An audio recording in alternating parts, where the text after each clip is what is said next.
नमस्कार। अगर उत्तर प्रदेश में एक अच्छी सरकारी नौकरी पाना आपका भी सपना है, तो आप एकदम सही जगह आए हैं।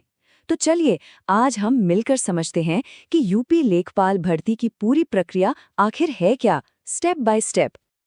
जरा स्क्रीन पर इस नंबर को देखिए, 7,994। ये सिर्फ एक आंकड़ा नहीं है दोस्तों, ये एक बहुत बहुत बड़ा मौका है उत्तर प्रदेश में एक पक्की सरकारी नौकरी पाने का। जी हाँ, और ये भर्ती कौन कर रहा है? उत्तर प्रदेश अधीनस्थ सेवा चयन आयोग यानी यूपीएसएससी।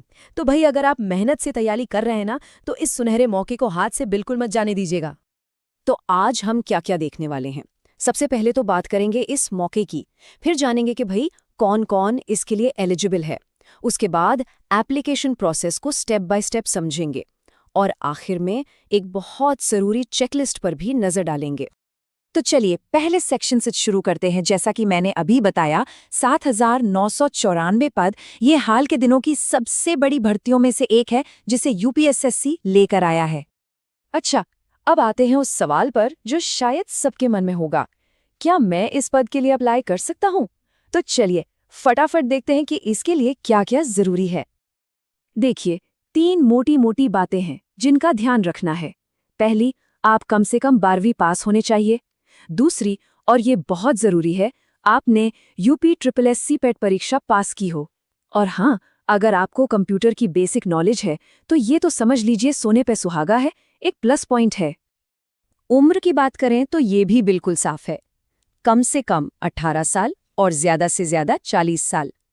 हाँ, एक बात और, जो रिजर्व्ड कैटेगरीज हैं उनके लिए सरकारी नियमों के हिसाब से उम्र में छूट भी मिलेगी। और अब वो बात जिसका सबको इंतजार रहता है, सैलरी। तो देखिए, इस पद के लिए जो वेतन है वो है 21,700 रुपए से लेकर 69,100 रुपए हर महीने। मतलब वाकई में एक बहुत ही शानदार पैकेज है ना? चलिए, अब आते हैं इस पूरे विश्लेषण के सबसे अहम हिस्से पर। यहाँ हम ऑनलाइन एप्लीकेशन की पूरी प्रोसेस को इतने आसान तरीके से समझेंगे कि कोई भी गलती होने की गुंजाइश ही ना रहे। प्रोसेस बहुत ही सिंपल है। सबसे पहले यूपीएसएससी की ऑफिशियल वेबसाइट पर जाइए। वहां आपको भर्ती का नोटिफिकेशन मिलेगा, उसे बहुत ध्यान से पढ़िएगा। इसके बाद अपना वन टाइम रजिस्ट्रेशन यानी OTR पूरा कीजिए और फिर अप्लाई ऑनलाइन पर क्लिक करके अपनी सारी पर्सनल डिटेल्स भर दीजिए। यहाँ मैं 1 मिनट रुकना चाहूंगा क्योंकि ये बहुत बहुत जरूरी है। फॉर्म भरने की जल्दबाजी में नोटिफिकेशन को पढ़ना मत भूलिएगा। आपकी एलिजिबिलिटी, कौन से डॉक्यूमेंट्स चाहिए, सारे निर्देश, सब कुछ आपको वहीं मिलेगा। इसे ज़रूर पढ़ें। अच्छा, पर्सनल डिटेल्स के बाद आपको अपनी पढ़ाई लिखाई की जानकारी भरनी है। फिर अपनी फ़ोटो, सिग्नेचर और बाकी सर्टिफिकेट्स की स्कैन्ड कॉपीज़ अपलोड करनी है। इसके बाद ऑनलाइन फ़ीस पे कीजिए और हाँ, सबसे ज़रूरी, सबमिट दबाने से पहले पूरे फॉर्म को एक बार दोबारा अच्छे से चेक कर लीजिए और आखिर में उसका एक प्रिंट आउट लेना तो बिल्कुल मत भूलिएगा। तो अब हम पहुंच गए हैं अपने आखिरी और सबसे ज़रूरी सेक्शन पर। चलिए देखते हैं कि फॉर्म सबमिट करने से ठीक पहले आपके पास क्या-क्या चीज़ें एकदम रेडी होनी चाहिए। ये देखिए स्क्रीन पर, ये वो सारे डॉक्यूमेंट्स की लिस्ट है जिनकी आपको ज़रूरत पड़ेगी।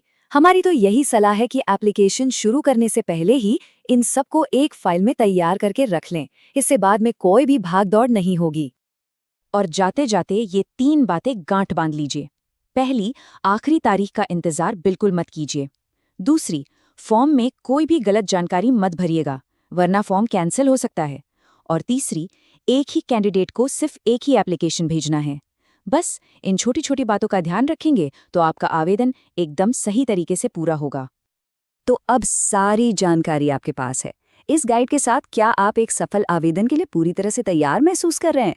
हमें पूरी उम्मीद है कि ये जानकारी आपको आत्मविश्वास के साथ आगे बढ़ने में मदद करे।